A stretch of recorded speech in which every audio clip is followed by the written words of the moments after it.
আম্মার রাদিয়াল্লাহু তাআলা আনহু বলেন, হ্যাঁ, এগুলো তিনিই আমাদের শিক্ষা দিয়েছেন। তারা বলেন, তাহলে আমাদেরকেও তার কাছে নিয়ে চলো। অতঃপর পুত্র আম্মারকে সাথে নিয়ে রসুলের কাছে গিয়ে কলেমা পাঠ করে মুসলিম হয়ে যান হযরত ইয়াসির রাদিয়াল্লাহু তাআলা আনহু ও সুমাইয়া রাদিয়াল্লাহু তাআলা আনহা। পিতামাতার ইসলাম ধর্ম গ্রহণে হযরত আম্মার রাদিয়াল্লাহু তাআলা আনহু সেদিন ছিলেন পৃথিবীর সবচেয়ে সুখী মানুষ, কিন্তু তিনি জানতেন না তার এই সুখ দীর্ঘকাল স্থায়ী হবে না। আমরা আগেই বলেছি, হযরত সুমাইয়া রাদিয়াল্লাহু তাআলা আনহা আগে বনি মাকজুম গোত্রের একজন কৃতদাসী ছিলেন, তবে বিয়ের পর তাকে দাসত্ব থেকে মুক্ত করে দেন তার বনি আবু হুযাইফা। তথাপি তাকে দাসীর মতোই ব্যবহার করত বনি মাকজুম গোত্রের অনেক নেতৃস্থানীয় ব্যক্তি। বিশেষ করে আবু জাহেল ছিল এ ব্যাপারে সবচেয়ে বেশি তৎপর। প্রয়োজনে অপ্রয়োজনে সে সুমাইয়াকে ডেকে পাঠাতো আর এটা ওটা করে দেওয়ার ফরমাইশ দিত। তার কাছে যখন এই খবর পৌঁছে যায় যে সুমাইয়া ও তার পুরো পরিবার ইসলাম ধর্ম গ্রহণ করেছে, তখন তার মাথায় যেন আগুন চড়ে বসে।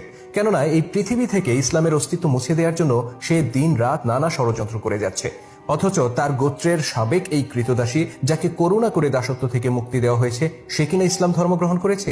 আবু জাহেল তাদেরকে কঠিন শাস্তি দেওয়ার সিদ্ধান্ত নেয়।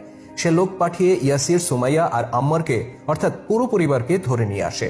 তাদেরকে মুহাম্মদ সাল্লাল্লাহু আলাইহি সাল্লাম এর প্রতি বিশ্বাস থেকে সরে আসতে বলে, কিন্তু তারা তার কথা ঘৃণার সাথে প্রত্যাখ্যান করেন। অতঃপর সে তাদের উপর শুরু করে নির্মম নির্যাতন। কখনো খুঁটির সাথে বেঁধে, আবার কখনো বালুর উপর শুইয়ে দিয়ে চলতে থাকে চাবুকের আঘাত, আবার কখনো গলা পর্যন্ত মাটিতে পুঁতে রাখা হয়। এক কথায় নির্যাতনের যত উপায় আছে সে চালিয়ে যেতে থাকে। এ সময় পানির যন্ত্রণায় তারা যখন ছটফট করতেন, তখন হাসতে হাসতে আবু জাহেল বলতো, তোমাদের নবী না তোমাদেরকে বলেছেন বেহেশতে তোমাদের জন্য রয়েছে স্বচ্ছ পানির ধারা? কোথায় সে পানি? তোমাদের আল্লাহকে বলো বেহেশতের কিছু পানি তোমাদেরকে পান করিয়ে দিয়ে যাক।